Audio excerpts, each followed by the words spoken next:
Good morning students. BSc part third solid state physics में आज हम सेकेंड यूनिट में एनर्जी बैंड थ्योरी की बात करेंगे। हमारे सॉलिड की डिफरेंट प्रॉपर्टीज के लिए जो फिनोमिना जिसको एक्सप्लेन करने के लिए रिक्वायर्ड होता है वो बैंड थ्योरी है। ये बहुत इंपॉर्टेंट एस्पेक्ट है।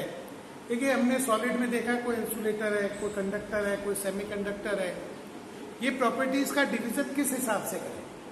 क्या फ्री इलेक्ट्रॉन थ्योरी से हो जाता है तो फिर सारे ही कंडक्टर होने चाहिए थे, लेकिन हमारे पास डिफरेंट सॉलिड मटेरियल में कोई कंडक्टर भी है, इंसुलेटर भी है और सेमीकंडक्टर भी है। इनमें हम बाइफरकेट किसके आधार पे करें तो इसमें डिफरेंट थ्योरीज में जो सबसे प्रेजेंटली इंपॉर्टेंट थ्योरी है दैट इज बैंड थ्योरी, ऊर्जा बैंड सिद्धांत। ऊर्जा बैंड क्या है, इसको समझने के लिए हम सबसे पहले बात करते हैं कि बैंड का निर्माण क्या है। देखिए, हमने अब तक ये एक्सेप्ट किया हुआ है कि कोई भी जो परमाणु है, जो भी एटम है, उसका एक स्ट्रक्चर होता है। केंद्र में एक नाभिक है और उसके चारों ओर इलेक्ट्रॉन होते हैं। जैसे फॉर एग्जांपल सोडियम लेते हैं तो उसके केंद्र में नाभिक है जहाँ पे प्रोटॉन न्यूट्रॉन है और उसके चारों ओर इलेक्ट्रॉन है। सामान्य अवस्था में इलेक्ट्रॉन का कॉन्फ़िगरेशन है 281, यानी पहली सेल में 2 इलेक्ट्रॉन है, देन 8 है, फिर 1 है। अगर हम इसको और डिटेल में देखें तो 1s2 है, सेकेंड स्टेज में 2s2 है, 2p6 है, देन 3s1 है। सामान्यतः जो आउटर मोस्ट सेल के इलेक्ट्रॉन है उसके बेस पे हम इसकी वैलेंसी या संयोजकता डिफाइन करते हैं। ये एक स्टैंडर्ड थ्योरी एक्सेप्टेड है। अब अगर हम देखें तो नॉर्मल टेंडेंसी क्या होती है कि इलेक्ट्रॉन सबसे पहले एटम के सबसे नियरेस्ट, जिसकी एनर्जी सबसे कम है, पहले उस सेल में जाता है, वो बाउंड स्टेट में रहता है, उससे बाद वाले में जाता है, फिर बाद में जाता है। तो जो पहले, जैसे सोडियम की बात कर रहे हैं तो N1, N2 और N3 की बात करें तो N1 बिल्कुल टाइटली बॉन्ड है, N2 भी टाइटली बॉन्ड है, लेकिन N3 का जो इलेक्ट्रॉन है वो सबसे लूजली बॉन्ड है और उसको हम फ्री इलेक्ट्रॉन बना सकते हैं और वो फ्री इलेक्ट्रॉन कंडक्शन में यूज हो सकता है। तो इंडिविजुअली ये एटम का स्ट्रक्चर वैलिड है, लेकिन जब सॉलिड का फॉर्मेशन होता है तो हम ये जानते हैं कि वहां एटम बहुत क्लोज होते हैं। जब वो क्लोज आते हैं तो डिफरेंट सॉलिड्स में inter atomic space means 2 nucleus के बीच का अगर डिस्टेंस देखें तो वो उसके दोनों की जो रेडियस है, देखिए यहाँ पे मैंने एक फिगर बनाया है, ये मेरे पास फर्स्ट न्यूक्लियस है और ये सेकेंड न्यूक्लियस है। अगर इनके बीच का डिस्टेंस लेस देन 2r है, मतलब एक की रेडियस r है तो दूसरे, अगर मान लीजिए ये 2 न्यूक्लियस एटम्स हैं, ये लार्ज अपार्ट है तो इनका अपना ओन स्ट्रक्चर चलेगा। लेकिन जब ये क्लोज आएंगे तो एक सिचुएशन ऐसी आती है कि भाई r+r हो गया, मीन्स दोनों नाभिक के बीच की दूरी d दोनों रेडियस के एड से के बराबर है।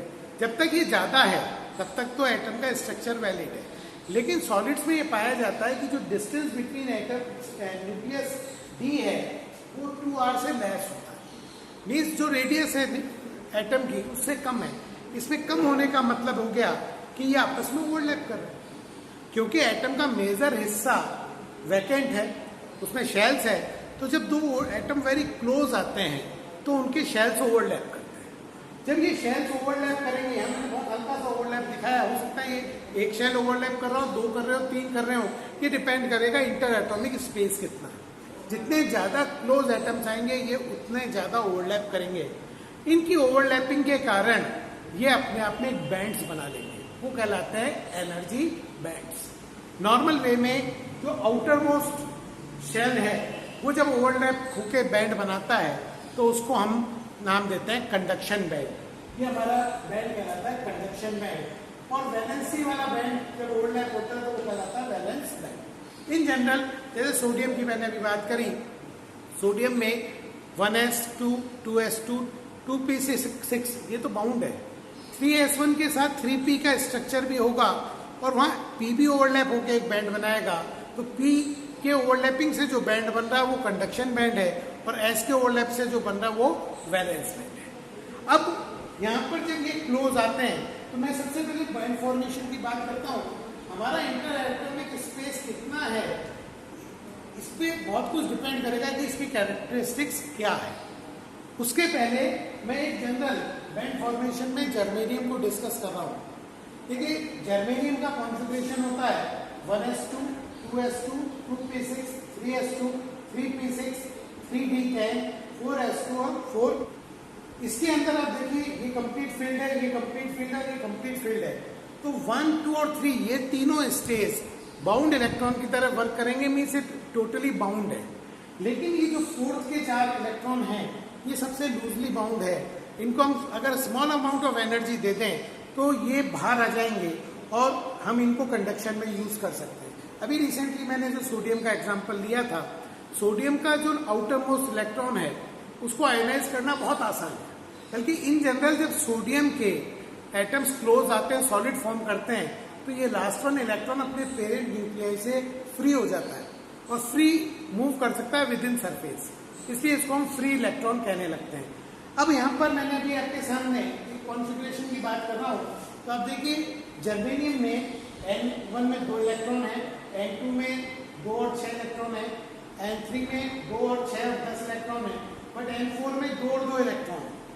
ये चारों ही इसकी वैलेंसी का काम करते हैं और ये इसलिए इसकी वैलेंसी कितनी है 4। जब जर्मेनियम बहुत क्लोज आता है तो वहां पर एनर्जी लेवल्स की स्प्लिटिंग हो जाती है। वो एनर्जी लेवल एक वैल्यू पे नहीं होकर एक वैल्यूज के बीच में वेरी करने लग जाते हैं। तो अगर जर्मेनियम में स्प्लिटिंग करके हम देखते हैं तो हम पाते हैं एक न्यूक्लियस ये है, फर्स्ट न्यूक्लियस ये, सेकेंड न्यूक्लियस ये।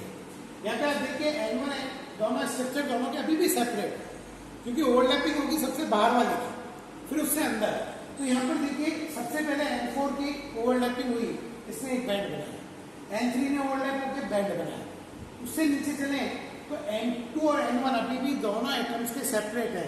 इस तरह से यहाँ पर जो शेल्स हैं उनने ओवरलैप होकर बैंड बनाया। This splitting of the shells is known as band या एनर्जी बैंड्स। मैं यहाँ पर आपको एक्सप्लेन करूंगा कि ये एनर्जी बैंड्स कैसे फॉर्म हुए। तो आप यहाँ पे देखिए मैंने यहाँ पर एक जनरलाइज ग्राफ बनाया है। मान लीजिए 2 एटम्स के बीच का डिस्टेंस r है।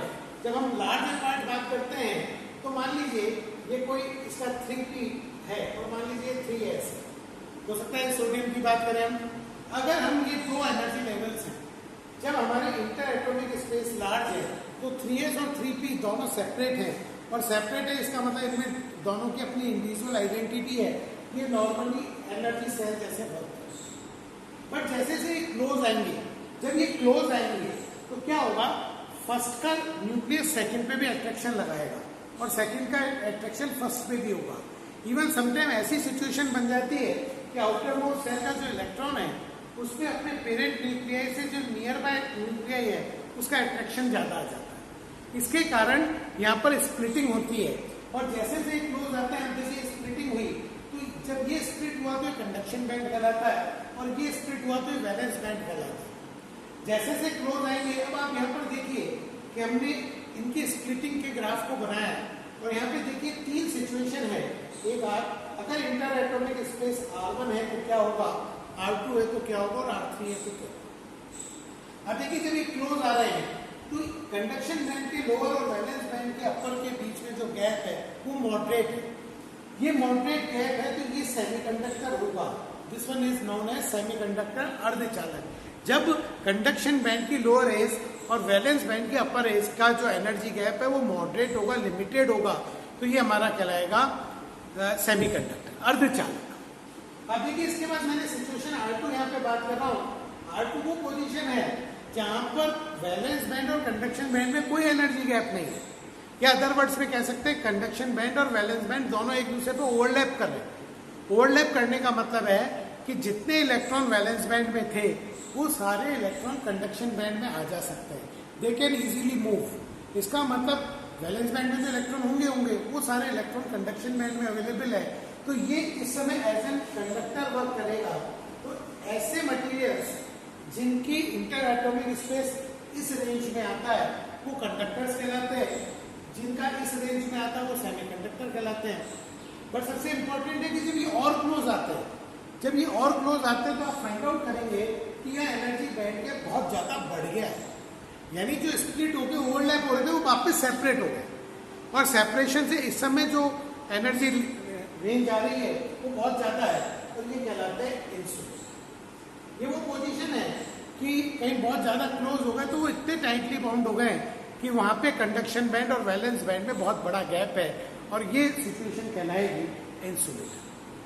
तो हम सिंपल वे में जो बैंड स्ट्रक्चर है उसको इस तरह से रिप्रेजेंट करते हैं कि मान लीजिए कंडक्शन बैंड है और ये लोग वैलेंस बैंड है।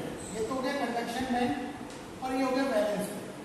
कंडक्शन बैंड की लोअर एज और वैलेंस बैंड की अपर एज के बीच का जो गैप है इसको हम बैंड गैप कहते हैं। सामान्यतः पूछा जाता है बैंड गैप से क्या अभिप्राय है, तो सीधी सी बात है, चालन बैंड की न्यूनतम ऊर्जा स्तर और वैलेंस बैंड की अपर एज के बीच का जो ऊर्जा अंतराल है वह बैंड गैप कहलाता है। Means the energy difference between lower edge of conduction band and upper edge of valence band is known as band gap. चालन बैंड की न्यूनतम ऊर्जा और संयोजी बैंड की अधिकतम ऊर्जा के मध्य का ऊर्जा अंतराल बैंड गैप कहलाता है। हम इस बैंड गैप के बेस पे हमारे मटेरियल्स को डिफाइन करते हैं कि अगर बैंड गैप हमारा किस ऑर्डर का है। अगर हमारा बैंड गैप 0 है, मींस जहां कंडक्शन बैंड और वैलेंस बैंड ओवरलैप कर रहे हैं, ऐसी सिचुएशन आ जाती है कि कंडक्शन बैंड का लोअर यहां आ रहा है और वैलेंस बैंड का अपर यहां आ रहा है, ये ओवरलैप हो गया। इसका मतलब ये चालक है, ये कहलाता है चालक। यानी ऐसे मटेरियल जिनके अंदर बैंड गैप 0 है, मींस कंडक्शन बैंड में वो सारे इलेक्ट्रॉन अवेलेबल है जो वैलेंस बैंड में थे, वो कहलाता है चालक या कंडक्टर। मीन्स कंडक्टर्स के अंदर बैंड गैप 0 होता है, और इसी बेस पर हम फ्री इलेक्ट्रॉन थ्योरी पे आके कंडक्टर की प्रॉपर्टीज को एक्सप्लेन करते हैं। जब हम बात करते हैं कि ये एनर्जी बैंड गैप बहुत ज्यादा है, मीन्स 4 इलेक्ट्रॉन वोल्ट से ज्यादा है, यानी वैलेंस बैंड से कंडक्शन बैंड में जाना मुश्किल है, इसलिए बहुत ज्यादा एनर्जी चाहिए, तो ये हमारा इंसुलेटर होता है। यानी ऐसे मटेरियल कुचालक होते हैं। जितने भी कुचालक हैं जिनमें इलेक्ट्रिकल कंडक्शन नहीं मिलता है, ये सारे वो मटेरियल है जिनके अंदर बैंड गैप की वैल्यू 4 इलेक्ट्रॉन वोल्ट या उससे अधिक है।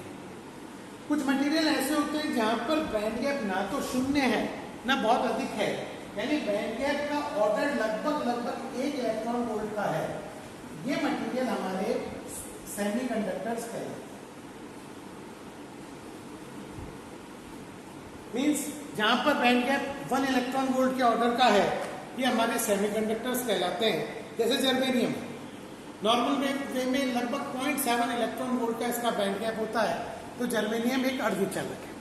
सिलिकॉन लगभग 1.1 इलेक्ट्रॉन वोल्ट का इसका बैंड गैप होता है, ये हमारा सेमीकंडक्टर। आर्सेनिक 1.5 इलेक्ट्रॉन वोल्ट है। सेमीकंडक्टर ये अर्धचालक है, मतलब ये न तो शुद्ध रूप से चालक है न शुद्ध रूप से कुचालक है। कुल मिलाकर अगर हम इनको ऊर्जा दें से ताप ही बढ़ाते हैं तो इनमें कुछ इलेक्ट्रॉन कंडक्शन बैंड से वैलेंस बैंड में चले जाते हैं और वो हमें चालन के लिए उपलब्ध हो जाते हैं। तो इनकी चालकता चालक से तो कम होती है और कुचालक से ज्यादा होती है। तो इस तरह से हम ठोसों के ऊर्जा बैंड के सिद्धांत की बात करते हैं। अब मैं अगर आज की क्लास को समराइज करूं तो बेसिकली हम ये कहते हैं कि जो एटम का स्ट्रक्चर है वो ये कहता है कि एक एटम के सेंटर में न्यूक्लियस के उसके अराउंड शेल्स हैं। जब दो एटम्स लार्ज अपार्ट है तो उनकी इंडिविजुअल आइडेंटिटी मीन्स हम ये कह सकते हैं कि जो परमाणु का सिद्धांत है वो फॉलो होता है। गैस में लिक्विड में सामान्यतः वो सिद्धांत का फॉलो होता है, लेकिन जब वो क्लोज आते हैं मीन्स जब ठोस की संरचना करते हैं तो दो एटम क्लोज आते हैं। क्लोज इतने आते हैं कि दो नाभिकों के बीच में मीन्स इंटर एटॉमिक स्पेस उन दोनों के रेडियस 2r से कम हो जाता है। इस अवस्था के अंदर कहीं ना कहीं उनके जो शेल्स है वो ओवरलैप करते हैं, यानी जो इलेक्ट्रॉन्स के शेल्स है वो ओवरलैप होते हैं और ओवरलैप होने से इनकी स्प्लिटिंग होती है। स्प्लिटिंग होने से अब जरूरी नहीं स्प्लिटिंग किस किस की होगी, सबसे पहले आउटर मोस्ट सेल की होगी, उसके बाद उससे इनर मोस्ट सेल की होगी। तो जो सबसे आउटर मोस्ट सेल की स्प्लिटिंग होती है उससे जो बैंड बनता है वो कंडक्शन बैंड कहलाता है और उससे इनर वन को कहलाता है वैलेंस। हो सकता है जैसे यहाँ पे दिखा है नीचे के शेल्स ऐसे हैं जिनके अभी भी shell structure as it is intact है, बट अपर वाले जो शेल्स हैं वो ओवरलैप होकर बैंड्स बन गए। इस बैंड थ्योरी को हम इस ग्राफ से एक्सप्लेन करते हैं, यानी जैसे एटम क्लोज आता है उनकी स्प्लिटिंग होती है, और ज्यादा क्लोज आता है स्प्लिटिंग इस तरह से होती है, कंडक्शन बैंड और वैलेंस बैंड ओवरलैप करने लगते हैं, और क्लोज आता है तो अगेन वापस स्प्लिटिंग बढ़ती है और गैप बढ़ जाता है। तो इस आधार पर हम मटेरियल का डिवीजन करते हैं। इलेक्ट्रिकल कंडक्शन का जो बेस है या आज की डेट में जो वैलिड बेस है वो बैंड थ्योरी है। बैंड थ्योरी के आधार पर सॉलिड के हम 3 पार्ट डिवाइड करते हैं। कंडक्टर, चालक वो हैं जिनमें बैंड गैप शून्य होता है, अर्थात कंडक्शन बैंड और वैलेंस बैंड ओवरलैप्ड होते हैं। इनके अंदर कंडक्शन बैंड में वो सारे इलेक्ट्रॉन अवेलेबल है जो वैलेंस बैंड में है, इसलिए सामान्य ताप पर यहाँ पर बहुत संख्या के अंदर हमें इलेक्ट्रॉन चालन के लिए उपलब्ध होते हैं। दूसरे आते हैं जिनके अंदर बैंड गैप बहुत ज्यादा है, ज्यादा कितना, 4 इलेक्ट्रॉन वोल्ट या इससे ज्यादा, तो ये हमारे इंसुलेटर कहलाते हैं, जैसे डायमंड है, ग्रेफाइट है, जिनके अंदर एनर्जी बैंड गैप ज्यादा है, तो वहां पर कंडक्शन बैंड में इलेक्ट्रॉन लगभग नगण्य होते हैं, यानी वैलेंस बैंड से कंडक्शन बैंड में जाने के लिए ऊर्जा बहुत चाहिए, उतनी ऊर्जा सामान्यतः नहीं मिलती है, तो लगभग कंडक्शन बैंड खाली होता है। ये कुचालक होता है, लकड़ी इत्यादि जो भी कुचालक है उसको हम इससे एक्सप्लेन कर पाते हैं।